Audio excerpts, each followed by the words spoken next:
सेवा पूजा भोग प्रसाद के लिए प्रति मंदिर देय राशि 1500 से बढ़कर 3000 रुपये प्रति माह की गई है।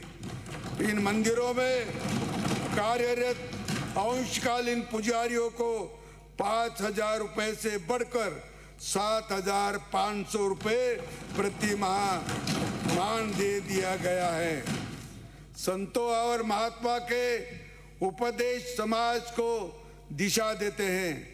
गुरु पूर्णिमा के अवसर पर प्रदेश में 511 संतों एवं महंतों का सम्मान किया गया है। राज्य सरकार ने हरियाणा और राजस्थान मिशन के प्रदेश को हरा भरा बनाने का संकल्प किया है। मुझे प्रसन्नता है कि व्यापक जन भागीदारी के साथ इस वित्तीय वर्ष में 11 करोड़ 73 लाख अधिक पौधे लगाए जा चुके हैं। राष्ट्रीय चंबल अभयारण्य धौलपुर में बटागुर प्रजाति के कछुआ तथा पालीघाट सवाई माधोपुर में घड़ियालों के संरक्षण के मिली सफलता सुखद संकेत है। इससे ग्रस्त प्रजातियों को पुनर्जीवित मिला है। औद्योगिक विकास एवं पर्यावरण संरक्षण के बीच में उचित संतुलन जरूरी है। औद्योगिक विकास को प्रोत्साहित करने के एवं ईज ऑफ डूइंग को बढ़ावा देने के लिए उद्देश्य से राज्य प्रदूषण नियंत्रण मंडल ने श्वेत श्रेणी में आने के वाले औद्योगिक सेक्टरों की संख्या 104 से बढ़कर 777 की गई है। ऐसे उद्योगों को मंडल से संविदा प्राप्त करने की बाध्यता से मुक्त रखना गया है। राजस्थान राज्य प्रदूषण नियंत्रण मंडल के उद्योगों के संचालन समिति आवेदकों के निस्तारण की अधिकतम समय सीमा कमी है। रेड और ऑरेंज श्रेणी के वृहद उद्योगों के लिए 120 दिन से घटाकर 60 दिन की समय सीमा दर्ज की गई है, जिनमें से 95.83% शिकायतें निस्तारित की गई हैं। पोर्टल पर शिकायतों की औसत निस्तारण अवधि 14 दिवस रही है। भारत सरकार ने जीएसटी की दरों के स्लैब में कमी लाते हुए उपभोक्ताओं को राहत देने का अभूतपूर्व फैसला लिया है। इससे प्रदेश में भी वस्तुओं और सेवा पर करों में कमी आई और आमजन की बचत बढ़ी। नवसृजित 8 जिलों में जिला परिषदों का गठन करने के साथ ही 94 नई पंचायत समितियों और 3667 नई ग्राम पंचायतों बनाई गई हैं, जिससे जन कल्याणकारी योजनाएं अधिक सुगमता से ग्रामीणों तक पहुंच रही है। राज्य में कुल 425 तहसीलों में से 422 तहसीलें ऑनलाइन की जा चुकी हैं। इससे राजस्व रिकॉर्ड प्राप्त करने में सुगमता आई है। प्रदेश के राजकीय विभागों को उपक्रमों तथा विभिन्न विकास परियोजना के लिए 97,000 हेक्टेयर से अधिक भूमि आवंटित की गई है। राजस्व प्रशासन को मजबूत करने के लिए बीते एक वर्ष में 1678 नए राजस्व ग्रामों का सृजन किया गया है। फार्मर रजिस्ट्री के लिए किसानों का समयबद्ध पंजीकरण करने के राजस्थान देश के अग्रणी राज्यों में शामिल है। इसके माइलस्टोन प्रथम की प्रगति अर्जित कर राजस्थान को लगभग 113 करोड़ रुपए की केंद्रीय सहायता प्राप्त हुई है। पंडित दीनदयाल उपाध्याय अंत्योदय संबल पखवाड़ा शिविर आमजन के लिए राहत का माध्यम बने हैं। 24 जून 2025 से 9 जुलाई 2025 तक आयोजित इन शिविरों में लोगों की समस्याओं का मौके पर ही समाधान किया गया। ग्राम पंचायतों में 17 सितंबर 2025 से 6 नवंबर 2025 तक हुए ग्रामीण सेवा शिविर तथा 16 दिसंबर 2025 24 दिसंबर 2025 तक ग्रामीण समस्या समाधान शिविरों से आम जन की समस्याओं का प्रभावी निराकरण हुआ है।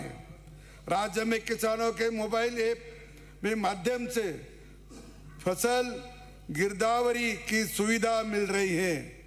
खरीफ संवत 2082 में 14,68,000 से अधिक खसरों में किसानों के स्वयं गिरदावरी की, जो कि उनके तकनीक से जुड़ने का सशक्त उदाहरण है।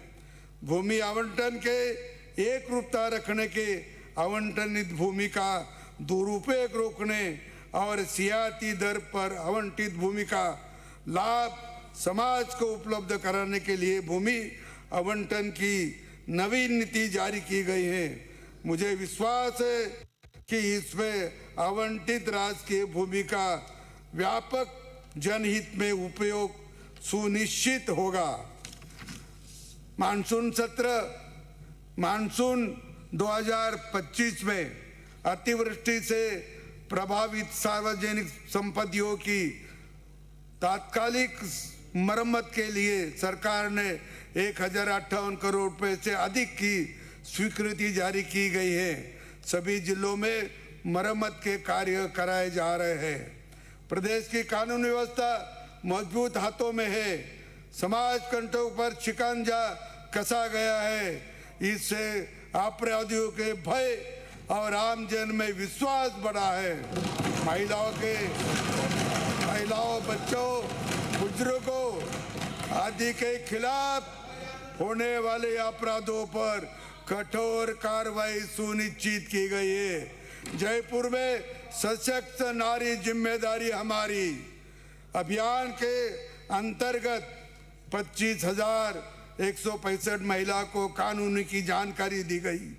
अभियान में 60,000 बालिकों को आत्मरक्षा का प्रशिक्षण दिया गया है। माननीय सदस्यगण, लाडली सुरक्षा योजना तथा अभय कमांड कंट्रोल सेक्टर के अंतर्गत 25,000 से अधिक कैमरों के माध्यम से अवांछित गतिविधियों के सतत निगरानी हो रही है। इसमें बालिका एवं महिलाओं के साथ आपराधिक घटनाओं की रोकथाम की जा रही है। आपराधिक घटनाओं के त्वरित अन्वेषण के लिए जिलों को 56 अत्याधुनिक मोबाइल फॉरेंसिक यूनिट बाहर आवंटित किए गए हैं, जिनसे साक्ष्यों का संग्रहण, संधारण और विश्लेषण बेहतर तरीके से हो गया है। प्रदेश में साइबर अपराधियों पर प्रभावी रूप से अंकुश लगाने के लिए पुलिस को प्रशिक्षित एवं आवश्यक तकनीकी संसाधन उपलब्ध कराए जा रहे हैं। साइबर पोर्टल के माध्यम से पुलिस ने 129 करोड़ रुपए की राशि को होल्ड कर साइबर अपराधियों तक पहुंचने के रोकने के सफलता हासिल की है। पुलिस आधुनिकीकरण योजना में संचार व्यवस्था को सुदृढ़ किया गया है। बेहतर पुलिसिंग के लिए लगभग 99 करोड़ रुपए से 1,207 वाहन उपलब्ध कराए गए हैं। सांगानेर के खुली बंदी शिविर में 35 करोड़ रुपए से लगभग 272 नवीन आवास घरों को निर्माण कराया जा रहा है। कारागिरों के अवैध मोबाइल सिग्नल रोकने के लिए 10 केंद्रीय कारागृहों तथा एक हवाई सिक्योरिटी कारागृह में tower harmony call blocking system प्रणाली लागू की जा रही है। विचाराधीन बंदियों की न्यायालय में वीडियो कॉन्फ्रेंस के माध्यम से पेशी करने के लिए प्रथम चरण में 400 वीसी नोड्स की स्थापना की गई है। कांस्टेबल के 8011 पदों पर नियुक्ति दी गई है। इसके पुलिस बल भी मजबूती आई है। भारत सरकार ने औपनिवेशिक समय से चले आ रहे हैं आपराधिक कानूनों को बदलकर 21वीं सदी के अनुरूप नए कानून लागू किए गए हैं, जिनके आधार से 93,948 पुलिस कर्मियों को प्रशिक्षण दिया गया है। शहीदों के परियोजना के सेवानिवृत्त सैनिकों को सुविधाएं प्रदान करने के लिए सरकार सदैव कृत संकल्प है। देश की रक्षा के लिए अपने प्राण न्यौछावर करने वाले हमारे वीर सैनिकों को मैं वंदन करता हूं। सभी सैनिक विश्राम गृहों के सभी सैनिक विश्राम घरों में सोलर रूफटॉप पेंशन लगाए जा रही है। आरटीडीसी के अधीन संचालित सभी होटल और गेस्ट हाउस में वीरांगनाओं को 50% तथा सेवारत भूतपूर्व सैनिकों को 25% की विशेष छूट दी जा रही है। सैनिक कल्याण विभाग के अपने कार्यकाल में कामकाज में डिजिटलीकरण शुरुआत की गई है और इसके अंतर्गत सैनिक कल्याण प्रबंधन वेब पोर्टल तथा स्वयं सेवा मोबाइल एप्लीकेशन प्रारंभ किए गए। ब्यावर, खैरथल और फलौदी में 3 नए जिला सैनिक कल्याण कार्यालय स्थापित किए गए हैं। डिडवाना में राज्य के प्रथम एकीकृत सैनिक कल्याण परिवार की स्थापना की गई है, जिसमें जिला सैनिक कल्याण कार्यालय, युद्ध स्मारक, canteen, tech, panorama park, ECHS, polytechnical के लिए भूमि आदि एक ही स्थान पर उपलब्ध है। हमारा अपना भारत विश्व में सैन्य महाशक्ति के रूप में उभर रहा है। गर्व का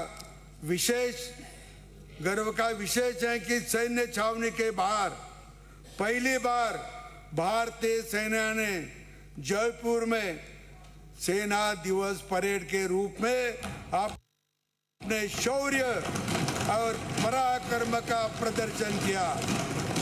राज्य सरकार ने सक्रिय भागीदारी निभाते हुए सेना पर आयोजित विभिन्न कार्यक्रमों का सफलतापूर्वक संपन्न करवाया, जिसने 12 लाख से अधिक लोग सम्मिलित हुए।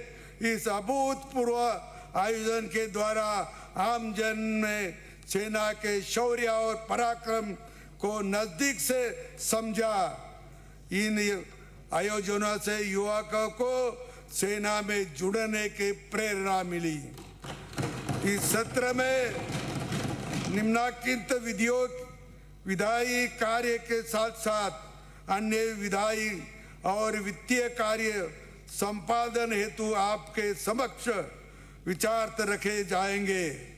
महाराणा प्रताप खेल कूद विश्वविद्यालय जयपुर विधेयक 2025, राजस्थान जन विश्वास उपलब्धों का संशोधन विधेयक 2026, राजस्थान दुकान और वाणिज्यिक अधिष्ठान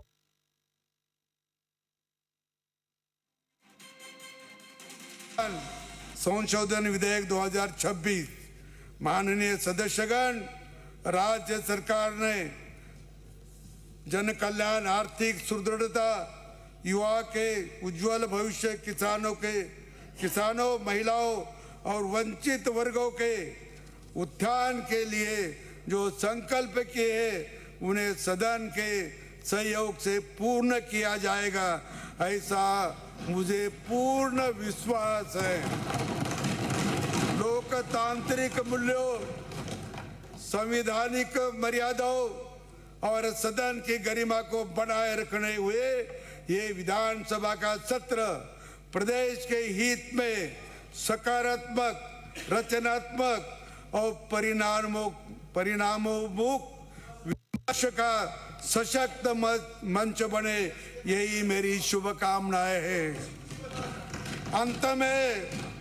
अंत में मैं आशा करता हूं कि माननीय सदस्यगण परस्पर सहयोग, स्वस्थ बहस और सहमति के मार्ग से जनता की अपेक्षाओं खरे उतरेंगे। इन्हीं शब्दों के साथ मैं आप सभी के उत्तम स्वास्थ्य, सदन की सफलता और प्रदेश के निरंतर प्रगति के कामना करता हूं। जय हिंद, जय भारत, जय राजस्थान।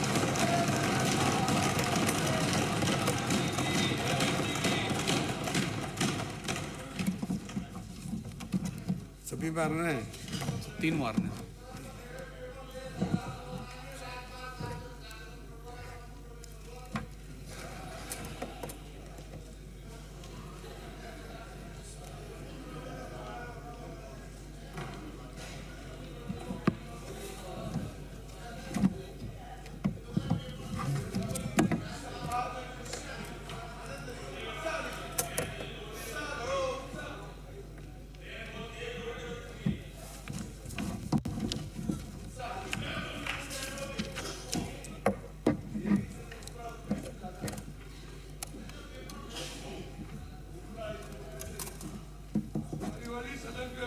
सर को देना।